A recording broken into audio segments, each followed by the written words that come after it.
And we begin with the emotional hearing in a Buffalo courtroom, the white supremacist who killed 10 black people at a neighborhood supermarket last May. Hearing from the families of his victims confronting him with their pain and anger before he was sentenced to life in prison without the possibility of parole. At one point, a grieving family member rushing forward trying to reach the gunman, seated at the defense table. Court officers jumping in to hurry the gunman away, the outpouring of emotion over that carefully planned massacre. Peyton Gendron drove more than 200 miles to that black community wearing body armor and live streaming the attack. In a brief statement, he apologized, acknowledging he killed his victims because they were black. Strong words from Judge Susan Eagan telling Gendron he deserved no mercy, no understanding, no second chances. And as she sentenced him, Judge Eagan described each of his victims, the lives they led, and who they left behind. Gendron had pleaded guilty in order to save his life, but he could still face the death penalty when he is tried on federal crimes.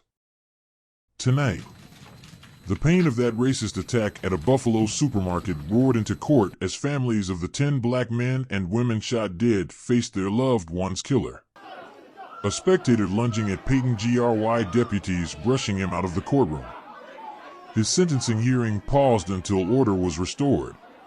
I understand the anger, but we cannot have that in the courtroom. The dramatic interruption coming as the sister of 72-year-old victim, Catherine Massey, pointedly addressed the shooter. Cat didn't hurt anybody. That ain't fair to say. You gonna come to our city and decide you don't like black people. Man, you don't know a damn thing about black people. We're human. 9 months after Gendron opened fire at the top supermarket in a well-planned attack, the emotional wounds are still raw. For Wayne Jones, remembering his 65-year-old mother, Celine Cheney. Christine Cheney. While I was writing this, tears fell from my eyes. Thinking about what a beautiful person he took.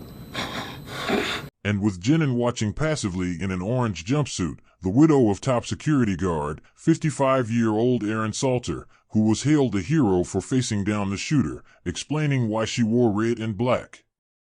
Red for the blood that he shed for his family and for his community.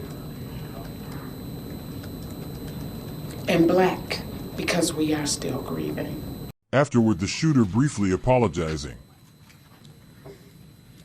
I'm very sorry for all the pain I forced the victims and their families to suffer through. I'm very sorry for stealing the lives of your loved ones.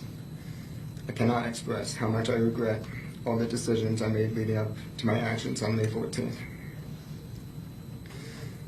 I did a terrible thing that day. I shot and killed people because they were black. Looking back now, I can't believe I actually did it. I believed what I read online and acted out of hate. I know I can't take it back, but I wish I could. And I don't want anyone to be inspired by me and what I did. With Jen pleading guilty to domestic terrorism motivated by hate, the judge sentenced him to the mandatory life in prison with no chance at parole. There is no place for you or your ignorant, hateful, and evil ideologies in a civilized society. There can be no mercy for you, no understanding, no second chances.